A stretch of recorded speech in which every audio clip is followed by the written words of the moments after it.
क्या महापुरुषों ने चिंतन दिया है। यदि नाथ का नाम दया निधि है, वो दया भी करेंगे कभी न कभी। बस उस दया निधि के सामने हमारी हाजिरी लगती रहे, उसकी चौखट पर हमारी उपस्थिति सदैव लगती रहे। चौखट पर, द्वार पर आए उस प्राणी पर प्रभु कभी न कभी तो कृपा करेंगे। और ठाकुर तो यहाँ विराजे ही कृपा करने हैं। कलयुग के जीव मात्र पर भगवान जगन्नाथ जी उसको प्राण देकर के, अन्नमय प्राण देकर के भगवान कृपा कर रहे हैं। जगन्नाथ में कभी कोई भूखा नहीं सोता। यहाँ महाप्रसाद का इतना अद्भुत महत्व है। महाप्रसादे गोविंद। माधव दास जी महाराज को जब रोग हो गया तो समुद्र किनारे कुटिया बना करके निवास कर रहे थे महाराज। और माधव दास जी इतने असक्त हो गए, इतने असक्त हो गए कि शरीर इतना रोगाक्रांत हो गया, बिस्तर में ही सब मलमूत्र इत्यादि का त्याग माधव दास जी करने लगे। लेकिन मन बहुत पीड़ित होता कि प्रभु ये क्यों शारीरिक कष्ट ने दर्शन में, आपकी सेवा में मुझे रोक दिया है, ये बाधा क्यों मेरे जीवन में आ गई। जब अतिसार का कष्ट माधव दास जी को हो रहा था, भला भगवान कहाँ अपने भक्तों को कष्ट में देख सकते हैं महाराज। और एक दिन साक्षात भगवान जगन्नाथ ही एक सेवक का रूप बना करके माधव दास जी की सेवा करने के लिए पधार जाते हैं। माधव दास जी की सेवा साक्षात ठाकुर जी आकर के करने लगे।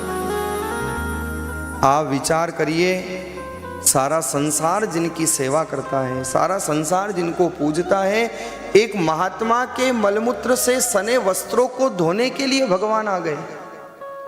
कहाँ होगा ऐसा करुणा निधान, कहाँ होगा ऐसा कृपा निधान परमात्मा।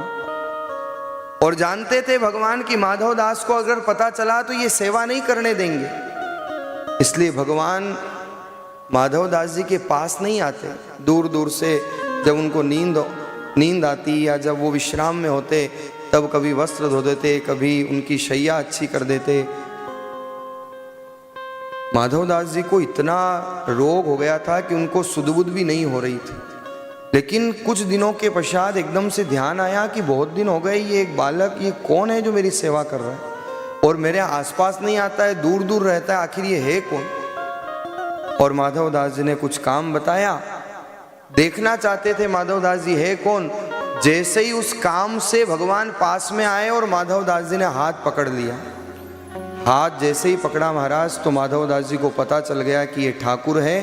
क्योंकि साधारण इंसान के, कलयुगी जीव के तो हड्डी होती है, अपन हाथ पकड़ते हैं तो हड्डी का स्पर्श होता है, लेकिन भगवान का जो शरीर होता है ना, वो प्रकाश पुंज का होता है।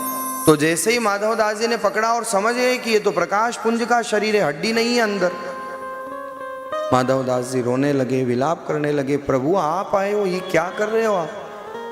मैं कलयुगी अवगुणी जीव, नाना प्रकार के राग द्वेष ईर्ष्या मोह मद मत्सर, मेरा ये शरीर मांस रक्त मज्जा मेद का बना हुआ ये शरीर, और इस शरीर की गंदगी आप अपने हाथ से साफ कर रहे हो। प्रभु आप ये क्या कर रहे हो, ये इस पाप को मैं कहां धोने जाऊंगा। आज माधव दास जी रो पड़ते हैं भगवान के सामने कि प्रभु क्यों आपने ये कष्ट किया, क्यों प्रभु आपने ये इस प्रकार से आकर के इतने दिन हो गए और आप रोज मेरी सेवा कर रहे हैं। माधव दास जी ने बहुत विलाप किया, बहुत विलाप किया। और जब ठाकुर जी से देखा नहीं गया तो भगवान कहते माधव मेरा भी तो अपना कर्तव्य है मेरे भक्त को संभालना। माधव दास जी ने कहा प्रभु अगर आपको कृपा ही करनी थी तो आप एक काम करते, मेरा रोग ही दूर कर देते। आप सेवा क्यों कर रहे थे, आप तो चाहते तो सब कुछ हो सकता था, आप मुझे रोग से ही मुक्त क्यों नहीं आपने कर दिया। भगवान ने कहा माधव दास जी संसार का नियम है, हर जीव को अपना अपना प्रारब्ध भोगना पड़ता है। अवश्यमेव भोक्तव्यम कृतम कर्म शुभाशुभम न क्षीयते कर्म कल्प कोटि शतेरपि। करोड़ों कल्प भी बीत जाए लेकिन किए गए सत असत कर्मों का फल जीव को भोगना पड़ता है, अपना अपना प्रारब्ध सबको भोगना पड़ता है। हानि लाभ जीवन मरण यश अपयश विधि हाथ, ये सब विधाता ने अपने हाथ रखा है। आज भगवान माधवदास जी ने जब कहा कि प्रभु आप कृपा ही करना चाहते थे तो मेरा रोग दूर कर देते, माधवदास जी को भगवान ने कहा, माधवदास जी आप बहुत समय तो निकाल चुके हो लेकिन 15 दिन और शेष हैं और ये 15 दिन आपके देह को और ये कष्ट रहेगा और ये दुख रहेगा, लेकिन मैं अब और आपको कष्टपूरित नहीं देख सकता। और भगवान स्वयं माधवदास जी को स्वस्थ करने के लिए माधवदास जी का रोग भगवान स्वयं स्वीकार कर लेते हैं। माधवदास जी की बीमारी भगवान ने स्वयं ने ले ली। भगवान ने कहा इस प्रारब्ध को भोगना तो पड़ेगा, लेकिन माधवदास अब 15 दिन तुम नहीं, अब 15 दिन तुम्हारा प्रारब्ध मैं स्वयं भोगूंगा। और जब से महाराज ये परंपरा चली, आज भी भगवान 15 दिन बीमार पड़ते हैं। स्नान पूर्णिमा के दिन भगवान का स्नान होता है, ये जहाँ बिल्कुल कुंड के समीप हमारा कथा स्थल है। कथा स्थल भी कितना सुंदर है, बिल्कुल मंदिर के पास कुंड के समीप। कथाएं तो कई होती है, बहुत सी कथाएं समुद्र किनारे होती है, पर वहाँ समुद्र किनारे जाओ तो लगता ही नहीं है कि तीर्थ का माहौल है। वहाँ तो पूरी ऐसी आधुनिकता लगती है इस क्षेत्र में, और यहीं पर उस क्षेत्र में बहुत बड़ा अंतर है। आभा मंडल में वहाँ की ऊर्जा में भी बहुत बड़ा अंतर है। इसी कुंड में भगवान का स्नान होता है और स्नान होने के पश्चात भगवान रोगाक्रांत हो जाते हैं, बीमार पड़ जाते हैं। 15 दिन तक भगवान बीमार रहते हैं और 15 दिन भगवान को काढ़े का भोग लगाया जाता है। अलग अलग प्रकार के फलों के रस का भोग भगवान को लगाया जाता है। और जब पूरी तरह भगवान स्वस्थ हो जाते हैं तब फिर आषाढ़ मास के शुक्ल पक्ष की द्वितीया से लेकर दशमी तक, दसम तक भगवान की रथ यात्रा, जिसमें ठाकुर जी अपने भक्तों के लिए बाहर पदार्पण करते हैं, सबको दर्शन देते हैं। कैसी भगवान की दयालुता है। खुद भगवान तकलीफ में रहे लेकिन माधवदास जी को इस प्रकार का कष्ट नहीं उठाने दिया। खुद पर तकलीफ झेल करके भगवान अपने भक्तों को आनंदित कर देते हैं, सुखी कर देते हैं। ऐसे भगवान कहाँ मिलेंगे। और माधवदास जी भी कोई साधारण भक्त नहीं थे। एक बार नहीं, कई बार ठाकुर जी ने, जगन्नाथ जी ने माधवदास जी पर कृपा की है। एक बार क्या हुआ महाराज, यहाँ पर एक काशी का विद्वान आया जगन्नाथपुरी में। उसको विद्वता का बहुत अहंकार था। पहले, आजकल तो जमाने चले गए, पहले शास्त्रार्थ हुआ करते थे और कोई शास्त्रार्थ में पराजित हो जाता तो जो पराजित होता उसको सब बात माननी पड़ती थी। ये परंपराएं थी पहले। तो काशी का एक विद्वान जगन्नाथपुरी में आया। जगन्नाथपुरी में आया तो जब काशी से निकल रहा था, उसका स्वभाव था, वो कहीं भी जाता उसको एक ही शौक था कि मैं किसी से शास्त्रार्थ करूं और शास्त्रार्थ करके उसको हरा दूं। उस विद्वान को बड़ी संतुष्टि मिलती थी, उसको मन में बड़ा सुख मिलता था। जब काशी से निकल रहा था तो काशी के कुछ पंडितों ने कहा कि पंडित जी, अगर तुम जगन्नाथपुरी में जाकर माधवदास जी को हरा दो तो हम माने कि तुम वास्तव में विद्वान हो। और ये पंडित जी चले काशी से जगन्नाथपुरी आए। जगन्नाथपुरी आए तो जगन्नाथपुरी मंदिर के बाहर ही माधवदास जी से इनका मिलन हो गया। और जैसे ही माधवदास जी से मिलन हुआ तो विद्वता का अहंकार था, विद्वता का घमंड था। इन्होंने कहा मेरे से शास्त्रार्थ करोगे? माधवदास जी ने कहा क्यों, कोई विशेष प्रयोजन? बोले नहीं, मुझे काशी में जाकर के बताना है कि मैंने माधवदास को हरा दिया। माधवदास जी विद्वान तो थे, 6 शास्त्रों का ज्ञान था माधवदास जी को, 9 व्याकरण और 6 शास्त्र, संपूर्ण ज्ञान माधवदास जी को था। लेकिन ज्ञान होने के बाद भी विनयता होना, विनम्रता होना, ये प्रभु कृपा से ही होता है। विद्या ददाति विनयम विनयात याति पात्रताम। विद्या तो मिल जाती है महाराज, पर विद्या के साथ विनम्रता होना, ये मणि कांचन संयोग है। सोने में मणि होना उस सोने की शोभा को बढ़ा देती है। ऐसे ही विद्वान तो हो, लेकिन विद्वता के साथ सहजता हो, सरलता हो, विनम्रता हो, तो वो उस विद्वता को शिखर पर पहुंचाती। माधवदास जी परम विद्वान थे, लेकिन इतने सरल थे, इतने सहज थे। माधवदास जी ने कहा, भैया इसमें कष्ट करने की क्या जरूरत है पंडित जी, लाओ ताम्रपत्र दो, मैं तो बिना ही शास्त्रार्थ किए लिख देता हूं कि मैं आपसे हार गया हूं, और आप जब भी जगन्नाथपुरी आओगे तो आपके ठहरने की, आपके भोजन की, आपके महाप्रसाद की सारी व्यवस्था मैं करूंगा। माधवदास जी विद्वान थे, लेकिन विनम्रता इतनी, विनयता इतनी। उन्होंने कहा कि मुझे क्या करना है हार के और जीत के, मेरे को तो ठाकुर की सेवा में आनंद आता है। उन्होंने कहा, लाओ मैं स्वयं ही हार स्वीकार कर लेता हूँ। पंडित तो बड़ा खुश हो गया कि बिना ही शास्त्रार्थ किए माधवदास जी ने हार मान ली। और महाराज ताम्रपत्र लिया, ताम्रपत्र पर माधवदास जी ने लिख दिया कि फला फला पंडित जी काशी से आए और इनसे मैं शास्त्रार्थ में हार चुका हूँ। आज के बाद जब भी ये जगन्नाथ आएंगे तो इनकी सारी व्यवस्था और सारा कार्य मैं स्वयं करूँगा। और वो ताम्रपत्र दे दिया महाराज उनको। अब वो काशी का जो विद्वान था बड़ा प्रसन्न होकर के काशी गया। काशी में 100 पंडितों की सभा हुई और वहाँ पर ले जाकर के ताम्रपत्र बताया। अब जैसे ही ताम्रपत्र बताया और पंडितों ने कहा ताम्रपत्र पढ़ो, तो जो दूसरे पंडित जी थे उन्होंने जब ताम्रपत्र पढ़ा तो उसमें लिखा था कि काशी के फला फला पंडित जी जगन्नाथपुरी में आए और माधवदास जी के द्वारा इनको हरा दिया गया। ताम्रपत्र में उल्टा लिखा मिला।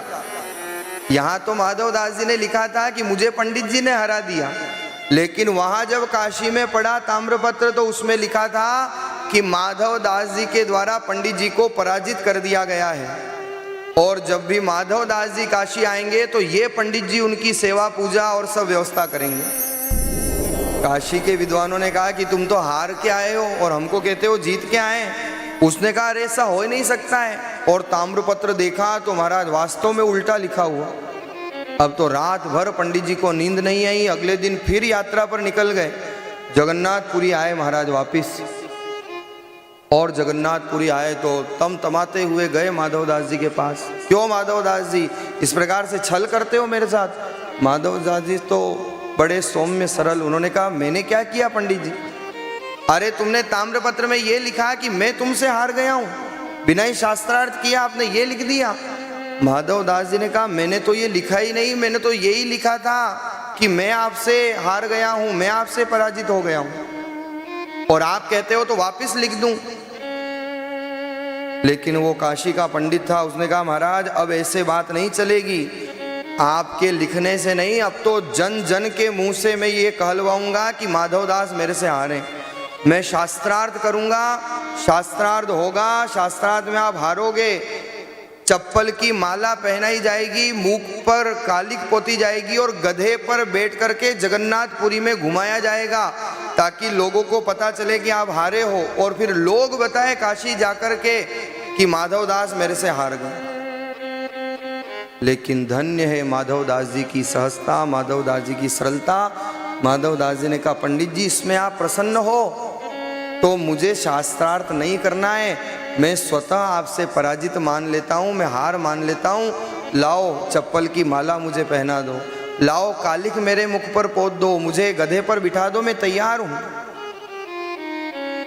पंडित जी को आश्चर्य हुआ।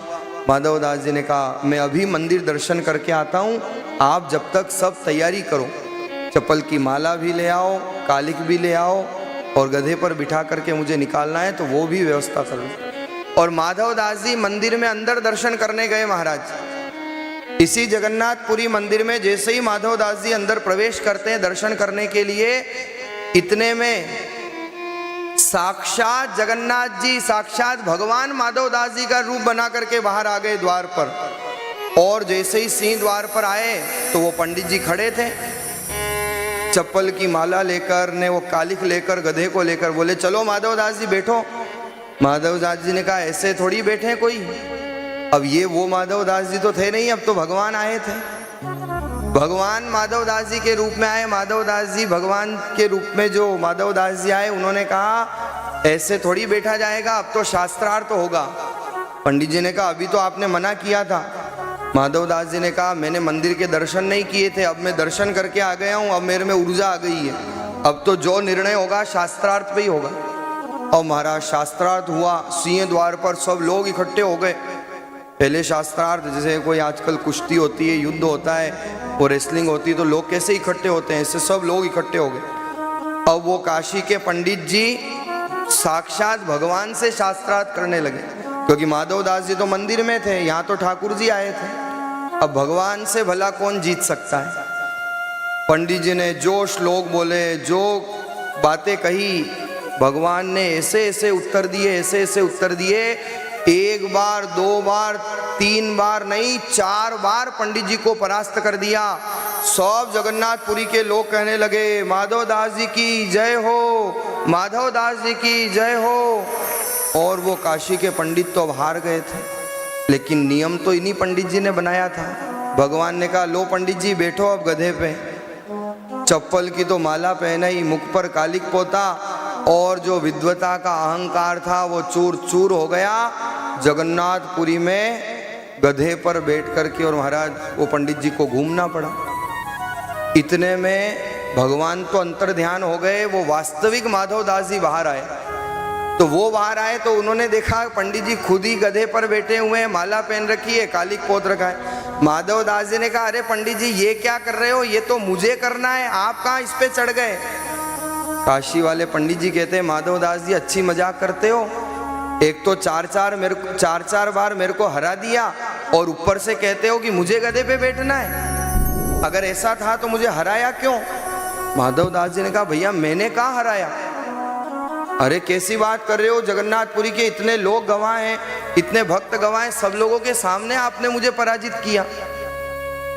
बोले मैं तो, माधवदास जी ने कहा मैं तो मंदिर के अंदर था, मेरा तो शास्त्रार्थ ही कहाँ हुआ आपसे। पंडित जी ने कहा कि गजब बात करते हो माधवदास जी, इतने लोग गवाह हैं, कैसी आप बात करते हो, अभी थोड़ी देर पहले आपने शास्त्रार्थ किया, ये प्रश्न हुए, ये उत्तर आपने दिए और एक बार नहीं 4 बार मुझे आपने हरा दिया। माधवदास जी समझ गए कि ये सब भगवान की लीला है। और जैसे ही माधवदास जी ने पीछे घूम करके, आज माधवदास जी पीछे घूमते हैं और मंदिर के ध्वज पर जब माधवदास जी ने शिखर पर दर्शन किए तो ठाकुर जी वहां पर माधवदास के रूप में खड़े थे, माधवदास जी के रूप में माधवदास जी को दर्शन दे रहे थे। ऐसा अद्भुत चरित्र रहा है इस भूमि का, ऐसे अद्भुत भगवान के यहाँ भक्त हुए हैं।